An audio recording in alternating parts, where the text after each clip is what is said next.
Hi everyone, welcome back to my channel.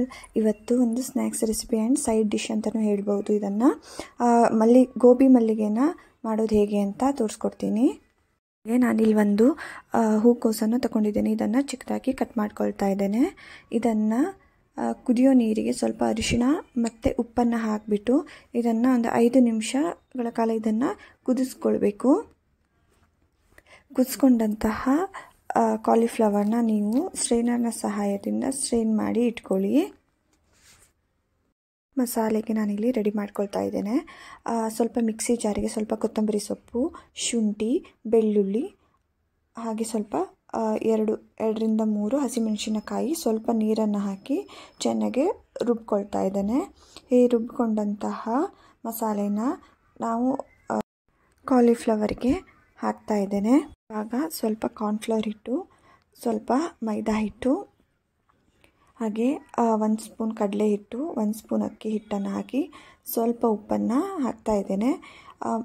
ಮೊದಲಿಗೆ ಉಪ್ಪು ಹಾಕಿರೋದ್ರಿಂದ ಸ್ವಲ್ಪ ನೋಡಿಕೊಂಡು ಉಪ್ಪು ಹಾಕಿ. ಹಾಗೆ ಇದನ್ನು ಚೆನ್ನಾಗಿ ನೀರು ಹಾಕ್ದೇ ಮಿಕ್ಸ್ ಮಾಡ್ಕೊಳ್ತಾ ಇದ್ದೇನೆ. ತುಂಬ ಡ್ರೈ ಅಂತ ಅನಿಸಿದರೆ ಮಾತ್ರ 1 ಸ್ಪೂನ್ ನೀರು ಹಾಕ್ಕೊಳ್ಳಿ, ಇಲ್ಲಾಂದರೆ ಹಾಕ್ಕೊಳ್ಳೋಕೆ ಹೋಗಬೇಡಿ. ಹೀಗೆ ಚೆನ್ನಾಗಿ ಮಿಕ್ಸ್ ಮಾಡ್ಕೊಳ್ಳಿ. ಇದು ಚೆನ್ನಾಗಿ ಮಿಕ್ಸ್ ಆಗಿದೆ. ನಾನು ಗ್ಯಾಸ್ ಮೇಲೆ ಎಣ್ಣೆನ ಬಿಸಿ ಮಾಡೋಕ್ಕೆ ಇಟ್ಟಿದ್ದೀನಿ.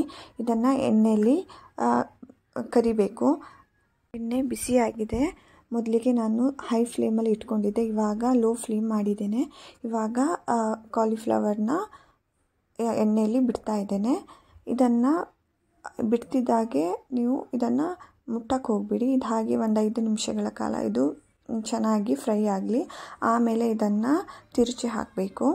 ಇದನ್ನು ಗೋಲ್ಡನ್ ಕಲರ್ ಬರೋ ತನಕ ಚೆನ್ನಾಗಿ 2 ಕಡೆಯೂ ಫ್ರೈ ಮಾಡಿ.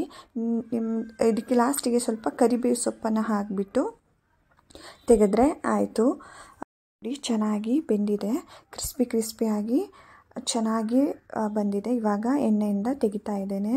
ಇದು ತುಂಬ ಟೇಸ್ಟಿಯಾಗಿ ಸಹ ಇರುತ್ತೆ. ನೀವು ಸಹ ಖಂಡಿತವಾಗಿ ಒಂದ್ಸಲ ಟ್ರೈ ಮಾಡಿ. Thank you for watching.